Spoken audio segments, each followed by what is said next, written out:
Le post-humain sera à l'humain ce que l'humain est au singe. Si vous êtes choqué par cette phrase, je vous comprends, mais elle montre bien tout le contour de la pensée transhumaniste.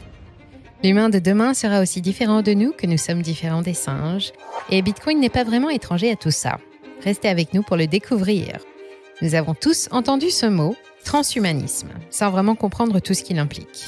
En gros, c'est une philosophie voulant fusionner l'humain et la machine pour créer un avenir où les limites biologiques humaines sont dépassées. Les promesses de cette idéologie sont assez folles. La technologie va améliorer nos capacités, augmenter notre intelligence, prolonger notre vie et améliorer notre bien-être. Jusque-là, ça va. Mais les transhumanistes les plus radicaux nous annoncent l'immortalité d'ici quelques décennies. Sur le papier, on se croirait dans un film de science-fiction. L'immortalité semble encore inatteignable. Pourtant, des personnes croient dur comme fer à cela et investissent massivement pour cela. En regardant de plus près, nous voyons dès aujourd'hui les prémices du monde de demain. Certaines théories transhumanistes annoncent que la majorité des bébés seront fabriqués par des machines et ne naîtront plus naturellement. Eh bien, l'utérus artificiel existe déjà. Nous en sommes au stade de recherche, mais des prototypes ont été testés sur des brebis aux États-Unis avec des utérus machines entièrement pilotés par intelligence artificielle. Ce même genre de travaux est particulièrement développé en Chine. Toujours selon les théories transhumanistes, dans quelques décennies, la façon de nous nourrir changera et les machines remplaceront les éleveurs et les maraîchers.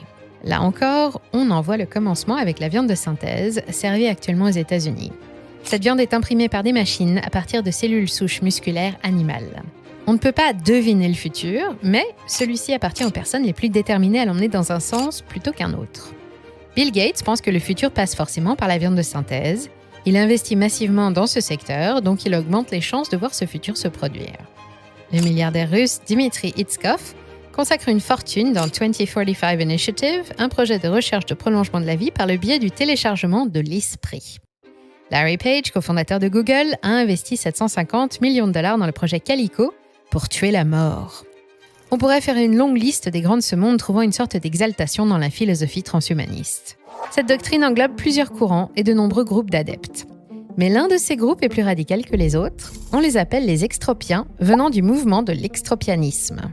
Et oui, encore des mots compliqués comme on les aime chez Moni Radar. Je ne savais même pas ce qu'extropien signifiait avant de l'entendre au détour d'un podcast. Je me l'étais noté pour faire quelques recherches, maintenant c'est chose faite et il est temps de partager avec vous mes trouvailles. Vous êtes bien sur notre chaîne crypto et ne vous inquiétez pas, on ne digresse pas en parlant de transhumanisme et d'extropianisme. Pour nos membres les plus fidèles, vous êtes familiers de noms comme Wei Dai, Nick Szabo ou encore Hal Finney. Ils ont gravité autour de Satoshi Nakamoto lors des premiers jours de Bitcoin et tous sont des extropiens affirmés. Voilà pourquoi il va être intéressant de nous pencher là-dessus. Satoshi était-il l'un des leurs ? Bitcoin appartient-il à un plan transhumaniste ? Que pourrons-nous conclure de tout ça ?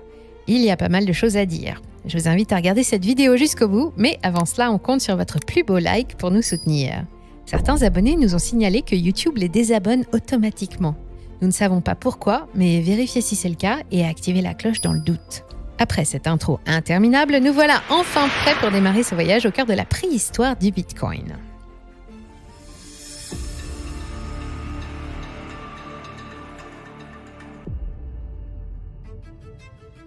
Nous sommes des nains sur des épaules de géants. J'aime cette expression car elle nous rappelle une chose cruciale.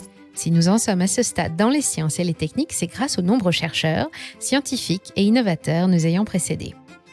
Satoshi Nakamoto ne fait pas exception. Il a bien entendu créé le Bitcoin, mais en s'appuyant sur une myriade de technologies préexistantes. Comme vous pouvez le voir à l'écran, l'invention de Satoshi est le résultat de 40 ans de recherche et de développement en tout genre. On peut remonter ainsi jusqu'au TCP/IP en 1974. Sans cet ensemble de protocoles permettant aux ordinateurs de communiquer entre eux sur un réseau, Bitcoin n'existerait pas et bien d'autres choses non plus au passage. Dans son white paper, Satoshi mentionne plusieurs choses comme l'arbre de Merkle de Ralph Merkle, le B-Money de Wei Dai et la preuve de travail de Hal Finney. Or, toutes ces personnes sont des extropiens affirmés. Alors, qu'est-ce que ce mot barbare signifie ? En parcourant l'article Wikipédia, je suis tombée sur cette phrase « L'extropianisme est une forme particulière de la pensée transhumaniste qui se définit comme la philosophie de l'extropie, laquelle est l'inverse de l'entropie. » Me voilà bien avancée, il va falloir ressortir les cours de physique. L'entropie est un mot créé en 1865 par le physicien Rudolf Clausius, et pour vous la faire simple, c'est un principe de dégradation de l'énergie. L'entropie se réfère à l'augmentation du désordre dans un système donné. Mettez des glaçons dans un verre d'eau, lorsqu'ils fondent, il y a de plus en plus de désordre dans les molécules d'eau. Il y a donc de l'entropie. Je résume grossièrement, mais vous avez compris l'idée. L'extropie serait l'inverse de ce désordre. Ce terme extropie est assez rare, et c'est d'ailleurs un néologisme signifiant la foi en un progrès illimité par la science et les techniques. Je vous cite le Wikitionnaire. C'est donc quasiment un mouvement religieux technologique. Les extropiens partagent la croyance dans l'avènement d'une nouvelle humanité où la technologie permettrait de transcender notre condition humaine. Ne dites jamais à un extropien que c'était mieux avant. Pour eux, le meilleur est à venir, car l'avenir est sans limite grâce à l'évolution des techniques. Ils se définissent contre l'idée selon laquelle toute chose dans l'univers s'effondre et diminue avec le temps. Ils sont le summum des optimistes arrogants. Prenons un exemple fictif pour illustrer la manière de penser d'un extropien. Aujourd'hui, nous sommes occupés à diminuer les émissions de CO2 pour éviter de finir brûlés par le rayonnement solaire. Un extropien aurait une approche différente. Pour lui, la nature humaine n'est pas fixe. Rien n'empêche de penser que le post-humain n'aura plus besoin d'oxygène. Il sera résistant au rayonnement cosmique grâce aux modifications de son génome en fusion avec la technologie. Les catastrophes climatiques ne sont plus alors un problème. Vous captez la différence ? Maintenant, essayons de comprendre comment est né ce courant de pensée. L'évolution technique a été fulgurante durant tout le XXe siècle. Elle a conduit à changer le regard des gens sur le monde. Imaginez l'arrivée de machines perfectionnées, le premier pas sur la Lune, à la télévision, l'informatique et ses mondes virtuels interconnectés, Internet.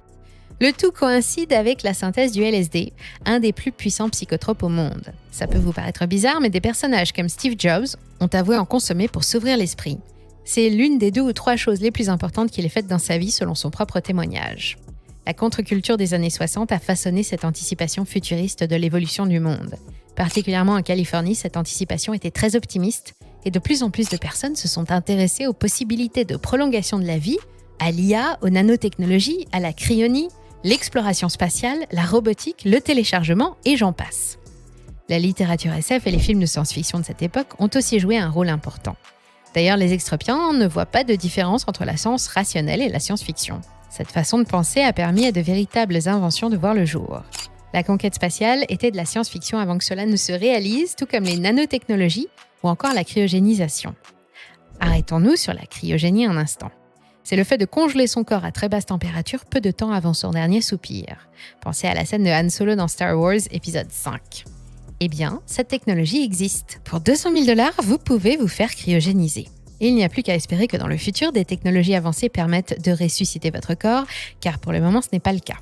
Avec ce côté foi et croyance, on est dans l'ordre du religieux. En plus de vouloir prolonger son existence terrestre, il faut croire au progrès technologique comme dans un dieu pour se faire cryogéniser. Nombreux sont les extropiens cryogénisés en attente que leur corps et leur esprit ressuscitent dans le futur. Hal Finney, décédé en 2014, est l'un d'eux. La fondation Alker Life Extension est l'organisme le plus connu proposant ce service. Elle a été fondée par Max More lui-même.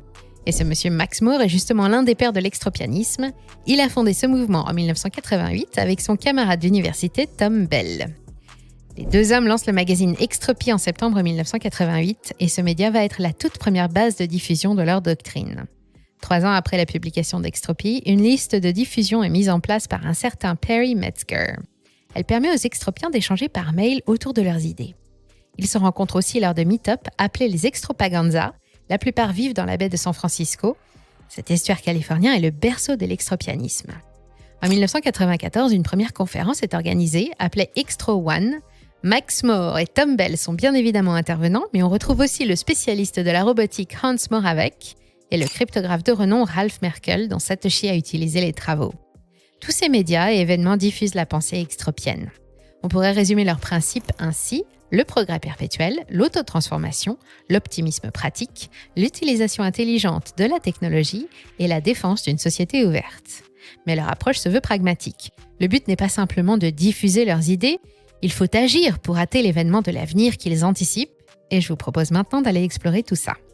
Au début, nous avons vu que l'extropianisme est un transhumanisme. Nous avons plusieurs courants dans cette philosophie, et les extropiens se rattachent à celui de la pensée de la singularité technologique. Ce concept a été popularisé par l'informaticien et futurologue Ray Kurzweil, le pape du transhumanisme. Pour Ray Kurzweil, Dieu est mort et il n'y a plus de nature. C'est désormais à l'homme de la construire à son image, et voilà comment il en est arrivé à développer différents concepts. La singularité technologique est un moment hypothétique où l'intelligence de la machine va surpasser l'intelligence humaine. Imaginez le changement radical pour la société et l'humanité. C'est aussi le moment où l'humain passerait au stade de post-humain, avec des capacités largement augmentées grâce à la technologie. Tous ceux qui continueront de vivre à l'ancienne, je mets des guillemets, en se reproduisant naturellement par exemple, seront alors considérés comme des singes. À la base de cette théorie, on retrouve la loi de Moore. Pour rappel, cette loi dispose que la puissance des ordinateurs double environ tous les 2 ans. Si l'on regarde l'évolution des machines depuis les années 60, c'est vrai, mais la tendance ralentit fortement depuis ces dernières années. Nous atteignons certaines limites physiques et des géants comme Intel et Nvidia ont reconnu que la cadence observée par la loi de Moore ralentit. Certains pensent même qu'elle pourrait prendre fin à court ou moyen terme. Cependant, la loi de Moore a contribué à inscrire la singularité technologique dans un horizon d'attente eschatologique, de fin du monde si vous préférez. C'est devenu un élément central de l'imaginaire transhumaniste californien. Selon les écrits singulitaristes, ce passage à la post-humanité est prévu en 2045. Et pour les bébés fabriqués comme dans le film Matrix, ce serait d'ici 2075, ce n'est pas si loin que ça. Et ne pensez pas que ce monsieur Ray Kurzweil est un illuminé qui a lu trop de livres de science-fiction. Il est né en 1948, puis, à l'âge de 9 ans, il a construit lui-même son premier ordinateur. Aujourd'hui, il est professeur au MIT et titulaire du prix américain de la technologie. Le magazine Forbes le décrit comme une machine cérébrale ultime et le Wall Street Journal comme un véritable génie. Depuis 2012, il est directeur de l'ingénierie chez Google et fait aussi partie de l'Army Science Advisory Board. C'est-à-dire qu'il donne des conseils scientifiques et techniques à l'armée américaine, rien que ça. On retrouve du beau monde dans ces courants transhumanistes. Il y a des cerveaux. On vous en parle souvent sur Money Radar, mais l'investisseur star de la Silicon Valley qui a fait fortune avec PayPal, Peter Thiel, appartient lui aussi au mouvement extropien. Pour hâter l'avènement de la singularité, Thiel a commencé à installer des bases marines flottantes dans les eaux internationales. Le but de ces îles est de poursuivre des recherches technoscientifiques sans l'entrave des régulations nationales. Il n'est pas le seul dans ce projet. Au sein du Seasteading Institute, on retrouve le petit-fils de Milton Friedman, nommé Patrick Friedman. Santé Charles Gave. On retrouve aussi le journaliste et romancier américain Zoltan Istvan. Il était candidat à la présidentielle américaine de 2016 sous la bannière du Parti transhumaniste. Créer des îlots habitables en dehors de toute juridiction permet de tester le fonctionnement de la société extropienne idéale. Car l'extropianisme ne s'intéresse pas seulement à l'immortalité et à la technologie, c'est un tout, un ensemble de principes pour construire la société post-humaine. C'est peut-être là que nous pouvons voir un lien avec la philosophie libertarienne des cypherpunks. Pour le moment, il faut l'avouer, nous en sommes bien loin. Les extropiens croient en l'ordre spontané des choses, décentralisé par nature. Pour eux, une société basée sur un ordre centralisé bureaucratique est un enfer qui empêche le génie humain de s'exprimer. Les extropiens veulent que tout soit basé sur des contrats libres, de personne à personne. Les individus sont libres de conclure tous les accords contractuels qu'ils jugent appropriés, à condition que toutes les parties s'engagent volontairement et sans contrainte. On ne contracte pas. Tout passe par des contrats, l'assurance, les soins de santé, l'éducation, la protection, les transports, même les relations sociales jusqu'à l'emploi sont traitées sous forme de contrats. Quant au prix, c'est le marché libre qui les détermine. La société extropienne n'a ni gouvernement, ni police, ni loi, mais ce n'est pas pour autant un modèle collectiviste. La propriété privée est au cœur de leur philosophie. Chacun est propriétaire de lui-même et de ce qu'il fabrique. À cela s'ajoute le droit d'appropriation. Vous pouvez occuper n'importe quel endroit qui n'est pas déjà occupé et utilisé par un autre, et vous pouvez le transformer à votre guise. C'est intéressant de voir que la grande majorité de ces premiers transhumanistes avaient un point de vue politique libertarien, avant de pencher vers un programme beaucoup plus techno-progressiste. Ce côté anarcho-capitaliste a attiré les extropiens vers les technologies cryptographiques. Cet outil est rapidement devenu un indispensable pour défendre leur liberté et parvenir à leurs fins. C'est donc tout naturellement que le mouvement extropien s'est étroitement lié au mouvement cypherpunk. Voilà comment on retrouve des personnages comme Waydan, Hal Finney, Nick Szabo investis dans ces deux mouvements. En y réfléchissant, l'intérêt pour une monnaie forte coule de source. Si vous vous faites cryogéniser en pensant ressusciter dans plusieurs décennies, vous voulez pouvoir conserver des choses de valeur dans le temps. Le sujet de la monnaie s'est donc rapidement imposé et plusieurs articles ont été écrits à son sujet dans le magazine Extropy. En 1993, Hal Finney a présenté son article « Protéger la vie privée avec la monnaie électronique ». Puis en 1995, le 15e numéro de la revue était presque entièrement dédié à la monnaie digitale. La couverture de ce fascicule affichait même un billet de banque privé à l'effigie de Friedrich Hayek, membre de l'École autrichienne d'économie. L'enjeu de la monnaie était donc important chez les extropiens, mais ce sont les cypherpunks qui ont véritablement pris les choses en main. Même si bon nombre des premiers cypherpunks sont en fait des extropiens. D'ailleurs, le mouvement Cypher naît à peu près au même moment au début des années 90 dans la Silicon Valley. Pour eux, l'utilisation de la cryptographie prime. Avec le développement d'Internet et de l'ère numérique, ils comprennent que la confidentialité est un objectif majeur.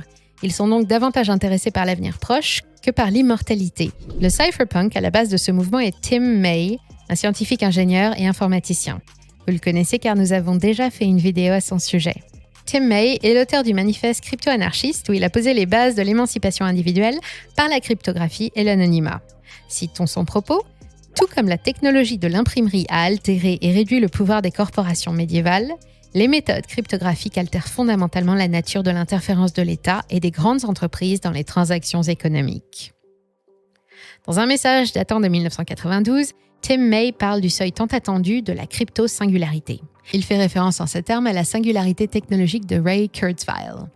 Donc voilà ce qu'il faut comprendre, extropianisme et cypherpunk sont deux mondes entremêlés. C'est maintenant le moment de se poser la question de savoir qu'est-ce que Bitcoin a à voir là-dedans. Je vous ai parlé de Perry Metzger, celui qui a lancé la liste de diffusion extropienne.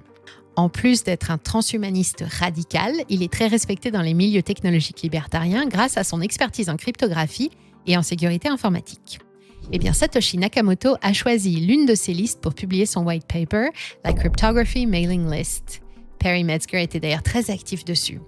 La toute première transaction Bitcoin de l'histoire a été faite avec Hal Finney, un transhumaniste extropien actuellement cryogénisé au sein de la société Alcor. Le papier de Satoshi fait référence à Wei Dai, là encore un transhumaniste reconnu et radical.